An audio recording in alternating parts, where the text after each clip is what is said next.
So, ako po si Dan Sarsi Cariaga from Listen to English. Kayo po, ano pangalan niyo? So, ako po si Christina para from Teacher. So, okay lang po ba na ma-interview ka? Opo. Okay, so, ang katanungan ko lang po ay mahalaga bang pag-aralan ang buhay at gawain ni Rizal sa panahon po natin? So, for me po, it's yes. Kasi po, mostly po ngayon sa mga kabataan, kapag po tinanong sila na kung kilala po si Rizal, wala po silang ka-idea or hindi po nila kilala. And it also help us po na ma-preserve po yung history natin and culture.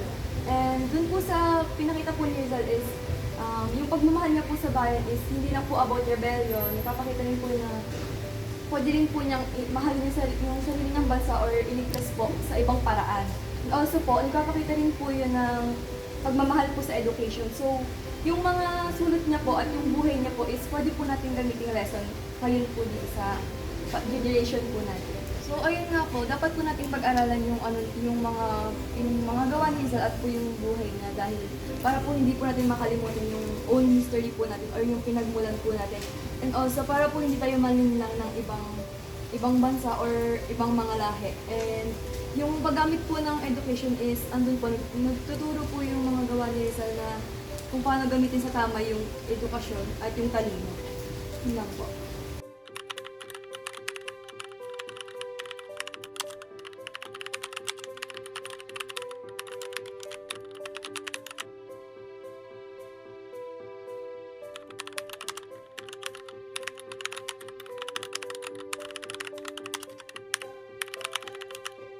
So, hi ma'am. I am Dan Sarsi Cariaga po from Listen English second year po. And what's your name, ma'am?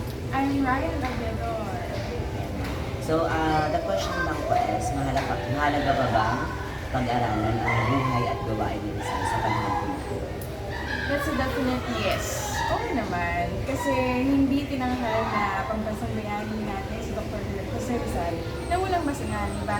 So his works, the literature that he was able to provide to us na naipamana niya kumbaga sa atin, it's very important to decode and to kumbaga scrutinize. It's important for us to be able to learn and have a glimpse of the past to get to know who we are now at the moment and who we will be in the future as well. Kasi yung mga literatura na yan ang magiging susi, kumbaga, sa pagiging Pilipino natin, sa pag-unearth and pag-discover sa kung sino tayo noon at sino tayo ngayon at kung sino rin ang magiging tayo in the future. So definitely, he has a valuable impact on us as being Filipinos. Ayun ma'am, thank you so much. Salamat.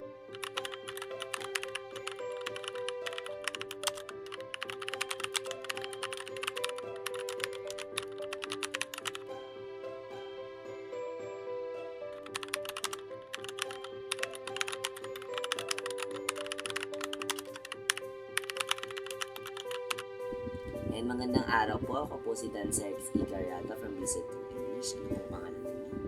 Ako po si Rosalie Cariaga, nanay po ako ni Dan Cyrus. So, ang aking katanungan lang naman po ay mahalaga pa bang pag-aralan ang gawain at buhay ni Rizal sa panahon po natin ngayon? Yes po, mahalaga dahil si Rizal ay isang simbolo ng pagmamahal sa bayan. Pinakita ni Rizal kung paano mahalin ang bayan sa pamagitan ng mapayapang paraan. At gamit ang edukasyon bilang sandata. Pinili niya ang talino at pag-aaral kaysa dahas sa paglaban sa katiwalian. At isa pa dyan, nagpapakita ng pagpapahalaga sa kalayaan. Pinaglaban niya ang kalayaan ng mga Pilipino mula sa pang-aapi. Pagiging makabayan, naroon din ang pagiging makabayan ng ating Jose Rizal. Isinabuhay niya ang tunay na diwa ng nasyonalismo na mahalagang tularan ngayon, lalo na sa mga kabataan. At paglaban sa katiwalian at abuso, tinutuligsa niya sa kanyang mga akda ang mga maling sistema ng lipunan. Doon niya inihayag sa maling sistema ng pamahalaan. At inspirasyon din po siya sa kabataan. Isa siyang ehemplo na kahit bata pa maaaring makagawa ng pagbabago sa bayan. Pagpapalaganap ng katarungan, isa din sa isinusulong ng ating bayaning si Rizal. Itinatuyod niya ang kanyang karapatan, pantao at pantay na pagtingin sa lahat. Pagpapakita din ng sakripisyo, ibinuwis niya ang kanyang buhay para sa ikabubuti ng nakakarami. At pagtuturo ng kritikal na pag-iisip, hinikayat din niya ang mga Pilipino na magtanong at mag-isip para sa pagbabago. Mga habang buhay na inspirasyon ang kanyang mga ideya at prinsipyo, manatiling bagay sa makabagong henerasyon. Maraming salamat po. Magandang araw, ngayon tayo ay dadako sa ating reflection talk. Matapos ang isang makabuluhang panayam patungkol sa tanong na mahalaga pa bang pag-aralan ang gawain at buhay ni Rizal sa panahon natin ngayon.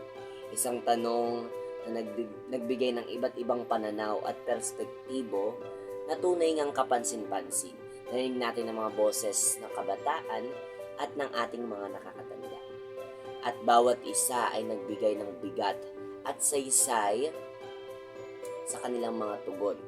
Ang mga sagot ay nagpapakita na ang issue na sa pagiging relevant ni Rizal sa ating panahon ngayon ay hindi simple at nagpapatuloy na isang mahalagang usapin sa ating lipunan.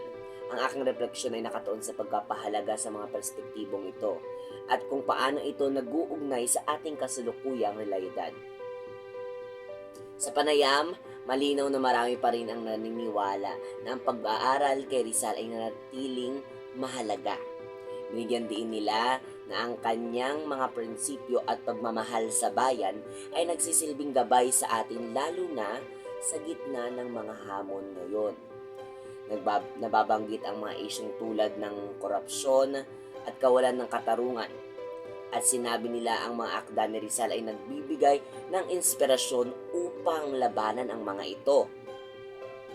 Ang kanyang mga sakripisyo na inilarawan sa Noli Me Tangere at El Filibusterismo ay nagpapaalala sa atin na ang kalayaan ay hindi nakamit ng walang sakripisyo. Lahat ng bagay ay nagsisimula sa maliit na paghihirap hanggang sa makamtan natin ang inaasam nating tinatawag nating kalayaan. At para sa kanila, si Rizal ay hindi lamang isang bayani o isang tinatawag na national hero natin sa panahon ngayon. Ang isang bayani ng nakaraan, kundi isang huwarang dapat tularan sa kasalukuyan ng pag-aaral sa kanyang buhay ay pag-aaral sa ating pagkakakilanlan bilang Pilipino o kung ano tayo bilang mga Pilipino. Sa kabilang banda, mayroon ding mga participants na nagbigay ng mas malalim na pananaw. Hindi nila tinanggihan ang kahalagahan ni Rizal, ngunit nagtanong sila kung sapat na ba ang pag-aaral sa kanyang buhay at gawa. Mayroon ding punto na sinabi na mas mahalaga ang aksyon kaysa sa kaalaman lamang. Ayon sa kanila, dapat nating gamitin ang mga aral ni Rizal upang harapin ang modernong problema. Ang ilang sagot ay nagpapahiwatig ng kailangan nating lumampas sa pagiging passive na estudyante at maging aktibong tagapagtaguyod ng pagbabago na ginagaya ang kanyang diwa ng pakikibaka sa pamagitan ng mga tula. Inimungkahi nila na ang pag-aaral kay Rizal ay dapat na isang springboard para sa tunay na pagbabago sa lipunan at hindi lamang isang historical na gawain o isang academic requirement sa ating paaralan. Ang pinagsama-sama mga tugon ay nagbibigay sa isang napakalalim na konklusyon. Ang pagiging relevant ni Rizal ay nakasalalay sa kung paano natin ginagamit ang kanyang mga aral. Hindi sapat na malaman lamang ang mga kasaysayan niya o ng kanyang buhay. Ang tunay na kahalagaan ay nasa paglalapat nito sa ating mga buhay. Ang mga akda ni Rizal ay hindi lamang mga libro kundi mga gabay na nagtuturo sa atin na maging kritikal, mapanuri, at mapagmahal sa bayan.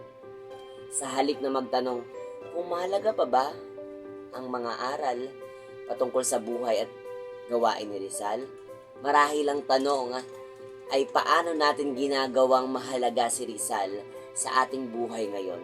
Ang bawat sagot ay nagpapakita na ang kanyang legacy o legasiya ay nabubuhay hindi sa mga museo o libro lamang, kundi sa puso at isipan ng mga Pilipinong patuloy na naghahanap ng pag-asa at pagbabago sa ating lipunan. Sa pagtatapos ay gusto kong bigyang diin ng buhay at gawain ni Rizal ay isang kayamanan ng kaalaman na dapat patuloy nating tuklasin at alamin